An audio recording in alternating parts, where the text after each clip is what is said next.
That's what we call addiction. When somebody pursues a drug or an activity that leads to huge increases in dopamine, with drug addiction, alcohol addiction, and behavioral addictions, such as gambling and sex addiction, as well as other types of addiction. Learned that there are a huge range of behaviors and substances to which people can become addicted to. I know people in my life that are still talking about this one relationship, this one person that was just so great despite all the challenges of that thing, that it's almost like they're addicted to the narrative. Yeah. It could be to any number of things: video games, sex, gambling, a person, a narrative. That there's a common path to the treatment and recovery from essentially all addictions. One person is triggered by social interactions, another person is triggered by spiders, but the underlying response is identical. There may be some nuance, but that they're sort of a core set of processes. Nature did not evolve 20 different mechanisms for 20 different types of addiction. It doesn't really matter if it's gambling or video games or sex or a narrative about a previous lover or partner or whatever. It's the same addictive process underneath that. Many people who become addicted to things have this feeling that normal life isn't interesting enough, that they are seeking a supernormal experience, and that the day-to-day routine, balance, that the word balance itself can sometimes be a bit of an aversive term for people. So much of what I see online is about generating a lack of balance, about being tilted forward at all times, really leaning into life hard, experiencing life, living a full life, finding passion, digging, there's so much in the narrative now. That all speaks to the kind of generalizability of our brain circuitry. That when you experience something or you crave something really desirable, really exciting to you, very pleasurable, what happens afterwards is your baseline level of dopamine drops. This is why when you repeatedly engage in something that you enjoy, your threshold for enjoyment goes up and up and up. We all hear that dopamine is this molecule associated with pleasure. I think the term dopamine hits, like I'm getting a dopamine hit from this, from Instagram or from likes or from praise or from whatever, is now commonly heard. But actually, there's no such thing as a dopamine hit. And actually, the way that your body uses dopamine is to have a baseline level of dopamine, meaning an amount of dopamine that's circulating in your brain and body all the time. And that turns out to be important for how you feel generally. And you might think, a big peak in dopamine, after that, I'm going to feel even better because I just had this great event. Not the case. What actually happens is that your baseline level of dopamine drops. Our nervous system tends to generate particular kinds of behaviors based not on time, but on our state. How much dopamine you experience from something depends on your baseline level of dopamine when you arrive there and your previous dopamine peaks. The dopamine is really stimulating, but then what happens is it doesn't have that same fulfilling aspect to it. And it tends to remove the excitement and the pleasure of the very activities that we are engaged in. We are incredibly habitual organisms. Unless we intervene in our habits, they tend to carry out the same way that they always have once they've formed. Habits are things that our nervous system learned, but not always consciously. Sometimes we develop habits that we're not even aware of until they become a problem. In fact, it's estimated that up to 70% of our waking behavior is made up of habitual behavior. We are very habitual. And we tend to do things more or less over and over in the same way unless we intervene in ourselves. That's just the way that we are wired. Now, in order to break synapses or to break apart neural connections that are serving a habit that you don't want to engage in, we need to engage the process called long-term depression.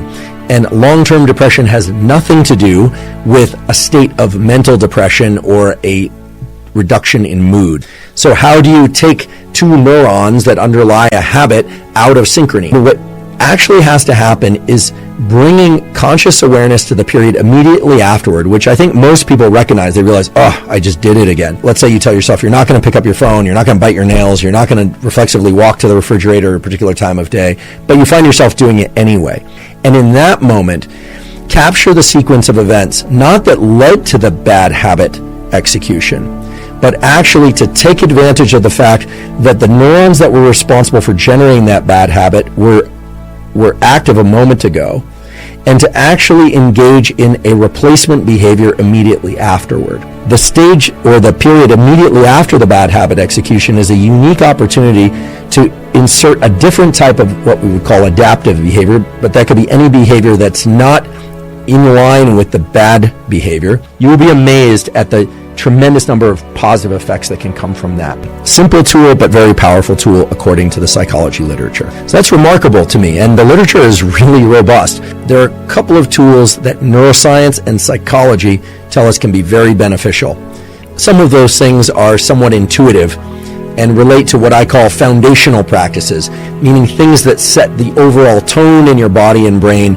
So things like stress reduction, things like getting good sleep, things like quality nutrition, things like having positive routines arranged throughout your day. All of those, of course, will support you in trying to break particular habits.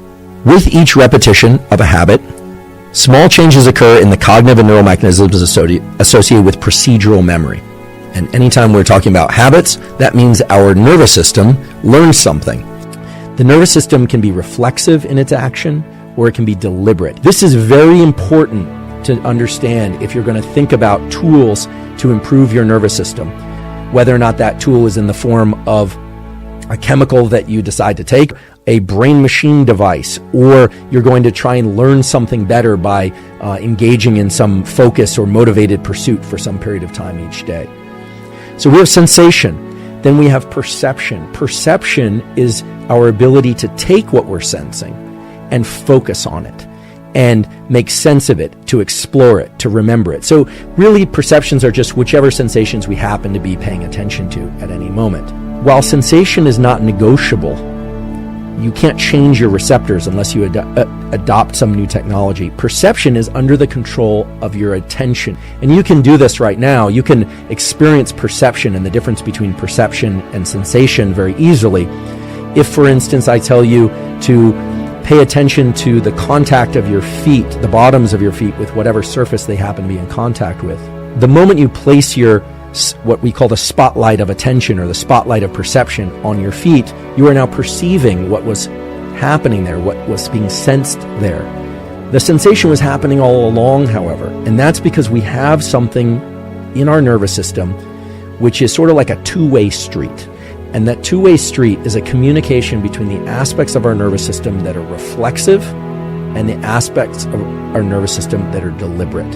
And that's because your nervous system basically wired up to be able to do most things easily without much metabolic demand, without consuming much energy.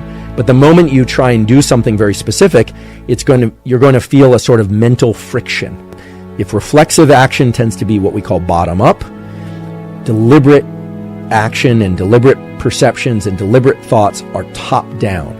They require some effort and some focus, but that's the point. You can decide to focus your attention and energy on anything you want. You can decide to focus your behavior in any way you want. I would imagine that being able to derive pleasure from many things would be a wonderful attribute.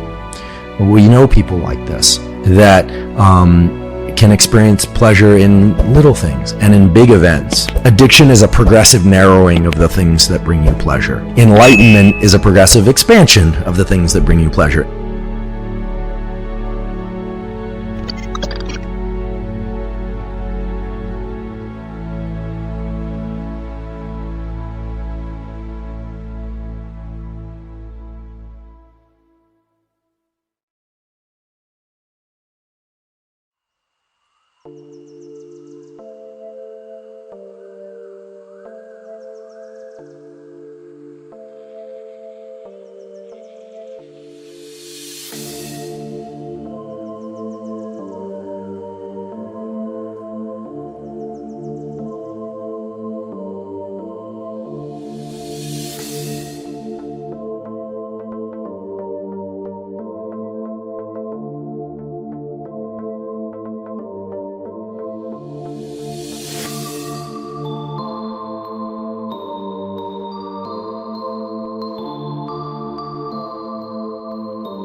feel like I'm losing my mind. Is everybody in the world blind? Please, Lord, give me a sign, a sign. I feel like I'm losing my mind. Is everybody in the world blind? Please, Lord, give me a sign, a sign. I wanna be the greatest. Everybody on the fake shit. I look around and feel like everybody is the fakest. I make this every day and I'm impatient, hoping one day I blow up from the basement. Statement, the top is so vacant. I don't hear shit that I think is amazing. Waiting for my day when I'm playing sold out shows for 1,000 faces. Hey, give me that crown, get in my way and to be put down. It ain't your place, no, this my town. If I want that shit, then I'll get it right now. I'm losing it, the noose it fits. I'm losing shit, a stupid myth. You choose to live or choose to dip. You choose to fight or lose your grip and lose a gift. I feel like I'm losing my mind. Is everybody in the world blind?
I feel like I'm losing my mind. Is everybody in the world blind? Please, Lord, give me a sign, a sign. I feel like I'm losing my mind. Is everybody in the world blind? Please, Lord, give me a sign, a sign. I wanna be the greatest. Everybody on the fake shit. I look around and feel like everybody is the fakest. I make this every day and I'm impatient, hoping one day I blow up from the basement. Statement, the top is so vacant. I don't hear shit that I think is amazing. Waiting for my day when I'm playing sold out shows for 1,000 faces. Hey, give me that crown, get in my way and to be put down. It ain't your place, no, this my town. If I want that shit, then I'll get it right now. I'm losing it, the noose it fits. I'm losing shit, a stupid myth. You choose to live or choose to dip. You choose to fight or lose your grip and lose a gift.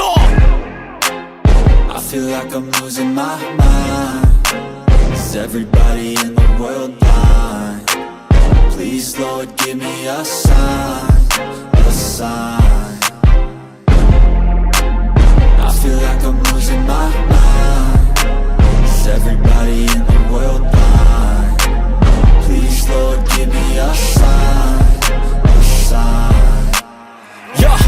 There's no mercy in this world, just hunger-thirsty persons in different versions, each new update, that shit worsens. Why?